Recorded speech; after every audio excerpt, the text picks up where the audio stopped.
చెప్పి అప్పటి నుంచి నేను ఇరిగేషన్ అంశాల మీద ఒక అవగాహన లేదా మనకి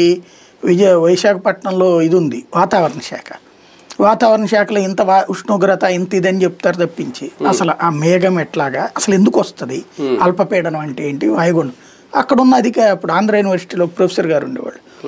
ఆయన వాతావరణ విభాగానికి సంబంధించి ఆయన దగ్గర కూర్చుని అసలు ఎలాగ పడుతుంది సార్ ఈ తుఫాన్ ఎట్ట వస్తుంది వాయుగుండం ఏంటి అల్పపీడనం డీటెయిల్డ్గా 2 గంటల పాటు కూర్చుని ఆయనతో తెలుసుకున్నా వైజాగ్ డ్యూటీ వెళ్ళినప్పుడు లేకపోతే నేవీకి వెళ్ళినప్పుడు ఆ నేవీ షిప్స్ ఎట్లా మూమెంట్ ఉంటుంది ఆ పైన ఎందుకు అక్కడికి వెళ్తే నాకు ఆ వాటర్ సాల్టీ వాటర్కి ఒక హెడెక్ టైప్ ఆఫ్ అట్మాస్ఫియర్ వస్తుంది అక్కడ మన నూనె పదార్థాలు ఇవి కూడా తినద్దంటారు ఎందుకు ఏమిటి ఇది ఆ డాక్టర్లతో మాట్లాడే మనం జర్నలిజం ప్రొఫెషన్లో ఉన్నవాడు అయినా ఎవడైనా సరే ప్రతి మనిషి కూడా జీవితం నిరంతరం ఒక విద్యార్థి మనం ఇవాళ నేర్చుకునేది కొత్తది నేర్చుకుంటాం మనం అంతా తెలుసు అనుకుంటే అమాయకత్వం అది మర్చిపోతున్నాం మనం ఊరికినే ఇప్పుడు రాజకీయ నాయకుడు అనేటటువంటి వాడు ఇవాళ పెద్దగా తయారైపోయింది ఏంటంటే వాడికాడు పెద్ద పుడింగ్ అయిపోతున్నాడు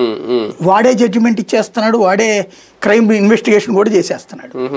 ఈ ఒకటి ఇట్లా అన్నాడు కాబట్టి మాకు దెబ్బ తగులుతుంది కాబట్టి మేము దానికి ఆల్టర్నేటివ్ క్రైమ్ ఇన్వెస్టిగేషన్ చేస్తాం ఇదే స్టేట్మెంట్లు అవుతుంది ఇప్పుడు ఒక ఇన్సిడెంట్ జరగగానే దాంట్లో మర్డరు అని ఎట్లాగే చెప్పారు వెరీ సింపుల్ నేను ఏమంటానంటే పరకామణి కేసులో 100 సాక్ష్యాలు ఏమక్కర్లేదు సతీష్ కుమార్ సాక్ష్యం అక్కర్లేదు నన్ను అడిగితే అతను కూడా అక్యూజ్డ్గా పెడుతున్నారు అక్కడ అతను నిందితుడిగా చేస్తున్నారు అందుకని అతను ఏదో అయ్యి ఉండాలి ఎందుకంటే అతనే కేసును విత్డ్రా చేసుకుంది